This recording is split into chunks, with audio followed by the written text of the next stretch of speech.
తెలంగాణకు పూర్తిగా ఎడారిగా మార్చే Rayalaseema lift irrigation GORT number 203 ఎన్నడొచ్చింది? GO 5525 GO number 203 5th May 2020 నాడు ఈ టెండర్ పిలిచిండ్రు. ఈ జీవో వచ్చింది అంటే దాదాపుగా పర్ డే 8 TMCని తీసుకెళ్లడానికి రాయలసీమకు సౌత్ ఇండియాలోని అతి తక్కువ ధరలకి రత్నాలను అందించే ఏకైక సంస్థ 6JVR. స్పష్టంగా Andhra Pradesh had issued GORT number 203 dated 5/5/2020 to take up Rayalaseema lift irrigation to draw 92,592 cusecs అంటే 8 TMC per day. 8 TMCలు రాయలసీమ లిఫ్ట్ ద్వారా పోతిరెడ్డిపాడు పక్కనే ఇక్కడ నుంచి నీళ్లు తరలించడానికి FRL లెవెల్ 797 అంటే కుండకు సైడ్ నుంచి బొక్క పెట్టలే, కుండ కింది నుంచి బొక్క పెట్టాడు.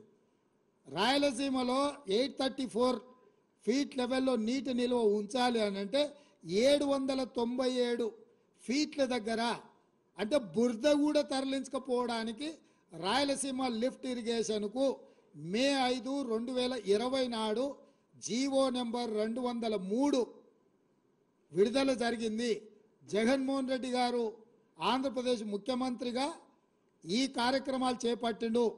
దీనికంటే ముందు ఏ రోజు ఈయన ఇంటికి జగన్మోహన్ రెడ్డి గారు వచ్చిండ్రు, ఆల్మోస్ట్ దానికంటే జనవరి 14, 2020 జనవరి 14, 2020 నాడు జగన్మోహన్ రెడ్డి గారు ప్రగతి భవన్లో కేసీఆర్ను కలిసి పంచభక్ష పరమాణాలు తిని కృష్ణానది మీద జలాల మీద 6 గంటలు రివ్యూలు చేసి కేసీఆర్ గారే జీఓఆర్టీ నెంబర్ 203 2020 నాటిది రాయలసీమ లిఫ్ట్ ఇరిగేషన్కు ప్రగతి భవన్లో కేసీఆర్ జగన్మోహన్ రెడ్డి కూర్చొని 6 గంటలు ఈ మొత్తం సాగునీటి ప్రాజెక్టుల మీద సమీక్ష చేసి రాయలసీమ లిఫ్ట్ ద్వారా పర్ డే 8 TMCలు తరలించకపోవడానికి కేసీఆర్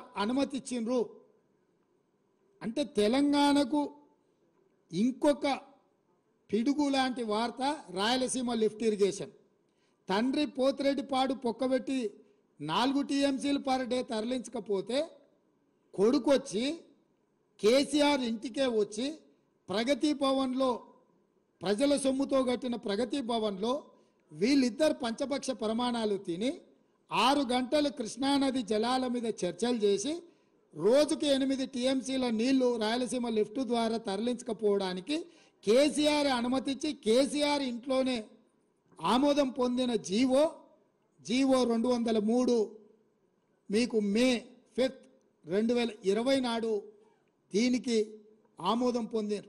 దాని తర్వాత దీని టెండర్లు అయిపోయి దీన్ని పూర్తి చేసి దీన్ని అగ్రిమెంట్లు చేసే సందర్భం వచ్చినప్పుడు 5th ఆగస్టు రోజు 2020 నాడు రివర్ మేనేజ్మెంట్ బోర్డు మీటింగ్ పిలిచింది.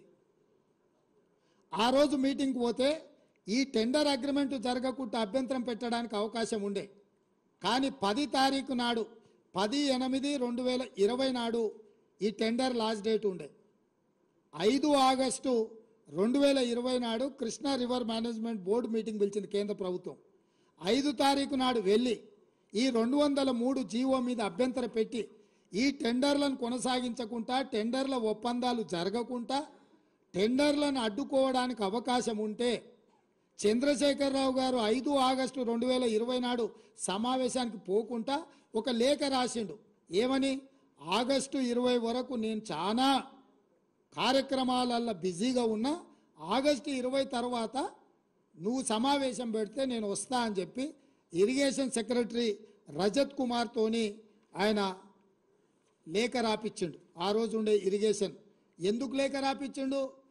10/8/2020 నాడు ఈ రాయలసీమ లిఫ్ట్ ఇరిగేషన్ టెండర్లు తెలిసి ఒప్పందాలు ఈ లోపల అయిపోతాయి, మెగా కృష్ణారెడ్డికి కాంట్రాక్టులు కట్టబెట్టిన తర్వాత అప్పుడు పోయి మాట్లాడవచ్చులే అని చెప్పి కేవలం కమిషన్లకు లొంగిపోయి జగన్మోహన్ రెడ్డితోని చీకటి ఒప్పందం చేసుకొని 5 ఆగస్టు 2020 నాడు రివర్ మేనేజ్మెంట్ బోర్డు కేంద్ర ప్రభుత్వం పిలిచిన మీటింగుకు వెళ్ళలేదు. మీటింగులో రాయలసీమ లిఫ్ట్ మీద అభ్యంతరం పెట్టలేదు. అందుకే 10 ఆగస్టు 2020 నాడు టెండర్లు తెరిచిండ్రు. టెండర్లు ఒప్పందాలు జరిగినాయి. రాయలసీమ లిఫ్ట్ 8 టీఎంసీలు తరలించకపోవడానికి పనులు పూర్తి అవ్వే పరిస్థితి వచ్చింది. రాయలసీమ లిఫ్ట్ ఈరోజు అక్కడ పునాది రాయబడి పూర్తి కావడానికి కేసీఆర్ ధనదాహము, కేసీఆర్ ఈ రాయలసీమ లిఫ్ట్ నుంచి కృష్ణానది జలాలను తరలించకపోవడానికి ఇదొక కుట్ర జరిగింది. అదే